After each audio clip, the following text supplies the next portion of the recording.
Hi, hello, and welcome. I'm Ian Spaghetti. I'm a trans man and a dad, and I take my job very seriously. Now, if you're paying attention to your screen, you're going to see some of the great deals I managed to get at the local market this fortnight. And thanks to that local market, our fortnightly shopping only came to $187. Except I forgot the cooking cream for the potato soup, so you may as well round up a little bit to about $190. Now, if you have been following us on TikTok, you know we just got a new freezer. I was really excited about it. We're a low-income family. I'd been wanting a freezer for about 6 months when I saw it on sale. So stay tuned. I'll show you what we prepped for the freezer, how we bolstered the meals to make them cheaper, a little bit more, and I'll give you a recipe or two. Before we get into that, we need to clean out the fridge, get the pantry ready, make sure we're not leaving any old food in the fridge. We don't want fridge smell, we don't want germs. I like to start my shopping days by putting away all the items I'm not going to be using immediately. Anything that can be thrown in the cupboard or right into the freezer that doesn't need to be pre-packed, chopped, cooked. And may I just recommend making sure you get yourself some cheap packs of pasta and some beans. I promise you, you are going to love what they can do for you. So our first recipe of the day are some pork rissoles. You can add breadcrumbs, a little bit of salt, some sweet chili sauce. I'm going with the full basic because my baby is going to be eating it too. So this is the general base you'll be working with. You're going to want to peel 2 apples. You can use Granny Smith. These are the ones I got in the big bulk pack, so I'm just going to use those. Now, I recommend grating them because we're not pre-cooking them. They're going to get cooked inside of the rissole. Nobody wants a hard, uncooked chunk of apple. I'm also going to be peeling and grating the onions. You can probably just cut them up really small, but I just didn't want any choking hazards for my baby. I'd also recommend peeling and grating the carrot because, again, small bits of carrot can take a long time to cook through. Now, the purpose of the breadcrumbs, for those of you who might be needing them, is to make it thicker if it's come out too wet, if it won't stay together, if your liquid to solids ratio is just a little bit off. As you're going, just chuck all your ingredients into one bowl. This is a simple and easy recipe. What I'm cutting here is spring onion, for those of you who couldn't tell. And that's just going to go in the bowl with an egg and about 800 grams to a kilo of pork mince. Now this is a big batch. You can use half a kilo instead. Just use a little less apple and a little less onion, like 1 apple, 1 onion, maybe even a smaller carrot.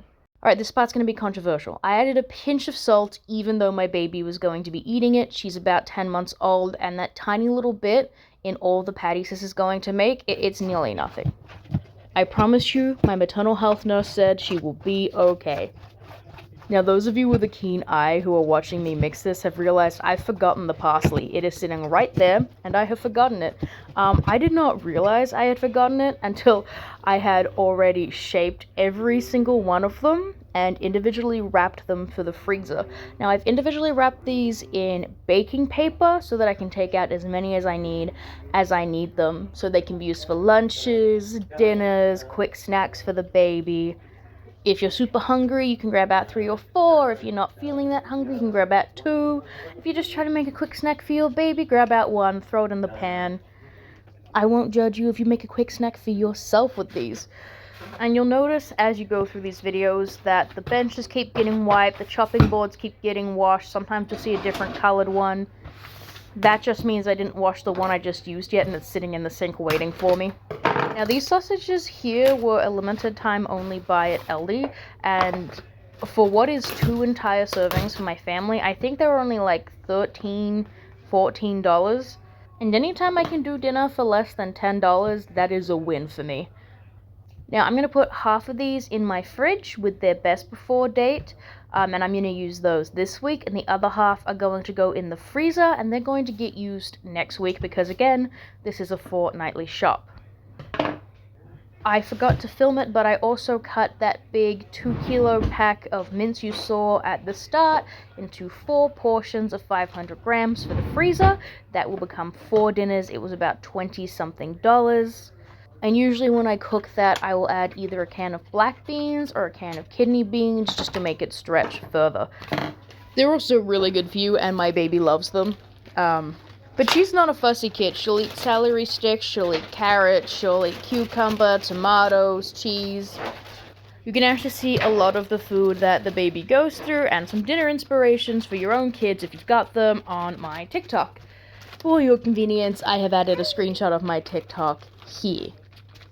Now, typically, I like to serve these sausages on sausages like this with some mashed potato, a little bit of cooked onion, maybe some broccoli on the side. I also love to serve them with capsicum. I believe for my American viewers that is a bell pepper. After the sausages, I got right into these 2 packs of hot dogs. I think for both of them it was like $4. I have individually wrapped these so that essentially my partner can go to the freezer, grab 1 or 2, 3 if they're feeling extra hungry, and just make their own lunch in a matter of minutes, slap it on some bread, throw on some sauce. It's cheap, it's quick, it keeps my kitchen clean, and it's something they know they like. It's not something I plan to feed to the baby till she's a bit older, but it is still handy to have on hand. If I'm being honest with you, you are not going to believe how long this process takes me. I have sped it up for your convenience, but I can't cut and wrap that fast. A fun fact about me is that I was once nearly killed by a mini Frankfurt as a baby because they left them down on the coffee table, and I don't know if you know this, but a curious child will pretty much put anything they find in their mouth. But my grandfather picked me up and smacked the absolute shit out of me until it came flying out. I do mean he hit me on the back. I don't mean he punished me for nearly dying. No, it was a pat, pat, pat. I cried. My mom cried. After that, we were all good.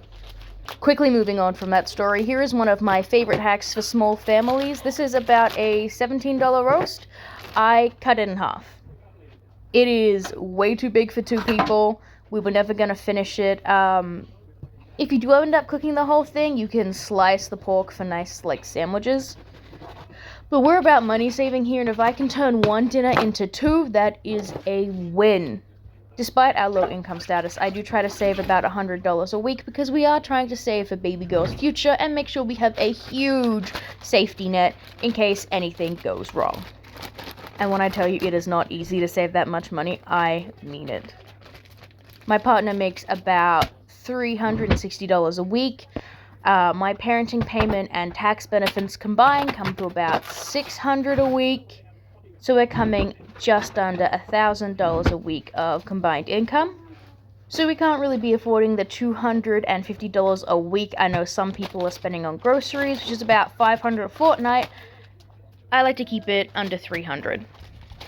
So what I'm doing right now is portioning off the chicken. 2 of these bags are going to have only 1 chicken breast, and they'll be used for things like chicken noodle soup or any other recipe where I need a smaller portion of chicken. The rest will be bagged in groups of 2.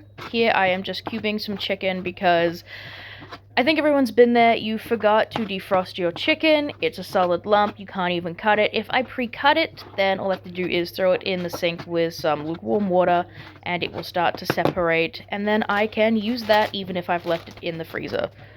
Now, after spending the morning shopping at local markets and going down to Aldi and spending most of my day processing food like this, I knew I was not going to be in the mood to cook something fancy, so I put a portion of that chicken to the side cut up in the fridge.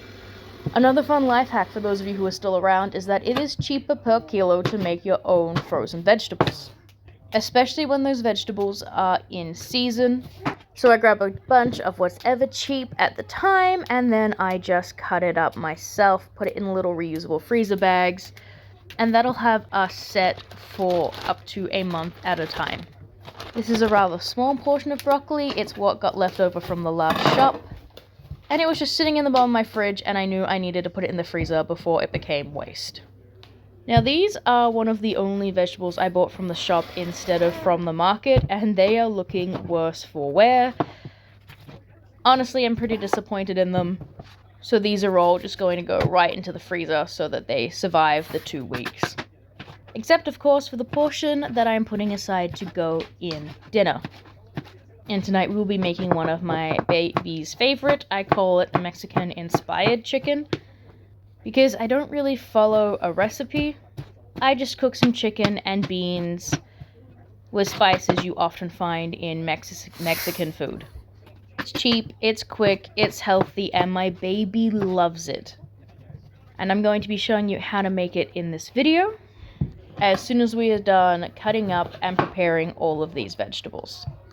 Now, for those of you watching, you may have noticed that this takes an extraordinary amount of time out of my day.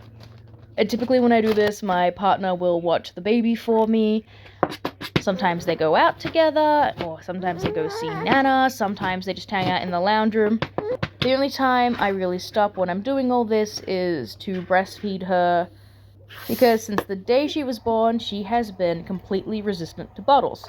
Alright, for our dinner, just put in some olive oil, red onion, capsicum, black beans. You can use white onion if you want. I don't have any fresh tomatoes, so I used a can of crushed tomatoes.